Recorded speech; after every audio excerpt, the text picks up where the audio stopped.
వచ్చారు. 6 రాష్ట్రాల నుంచి టీములు కూడా వచ్చినాయి అంటున్నారు. ఏదేమైనా క్రీడా స్ఫూర్తితో అందరం కూడా పిల్లలందరూ కూడా స్పోర్ట్స్ ఆడాలి. ఎవరు గెలిచినా ఓడినా ఇంకా రేపు రాబోయే రోజులు ఇంకా మెరుగైన విధంగా వాళ్ళు పెర్ఫార్మెన్స్ చేసి వాళ్ళు జాతీయ స్థాయిలో పోటీ చేసి ఇంకా మంచి మెడల్స్ తీసుకొచ్చే విధంగా ఏదేమైనా ఆంధ్రప్రదేశ్ లేదంటే తెలంగాణ తెలుగు రాష్ట్రాలు అన్నింటిలో ముందుండాలని హృదయపూర్వకంగా కోరుకుంటూ పార్టిసిపేట్ చేస్తున్నటువంటి 300 మంది క్రీడాకారులు అందరికీ కూడా ఆల్ ది బెస్ట్ చెప్తూ థ్యాంక్ యూ అన్నారు. Thank you sir. మీ యొక్క ఆశీర్వాద బలంతో ఇక్కడే కూడా ఈ యొక్క ఇండియా టీమ్స్ ప్రాబబుల్స్ కూడా నిర్వహిస్తున్నాం. ఆ క్రీడాకారులను పరిచయం చేసుకోవాల్సిందిగా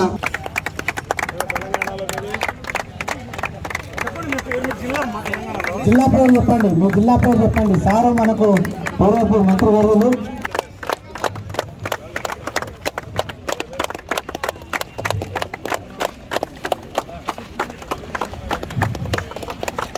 ఈ జూనియర్ విభాగంలో మీ జిల్లా పేరు చెప్పండి అన్న.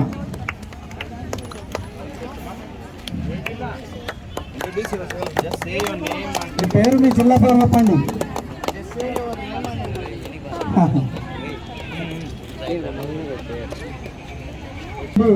అంతర్జాతీయ స్థాయిలో ఇండియా టీంలో సుమారు 9 క్రీడాకారులు ఇండియా జట్టుకు ప్రాతినిధ్యం వహించారు సార్. ఈ ఘనత ఈ పరిశ్రమలో ఆంధ్రప్రదేశ్ సెక్రటరీ గారికి దక్కుతుంది సార్. ఎన్నో వ్యయ ప్రయాసాలను కోర్చి ఒక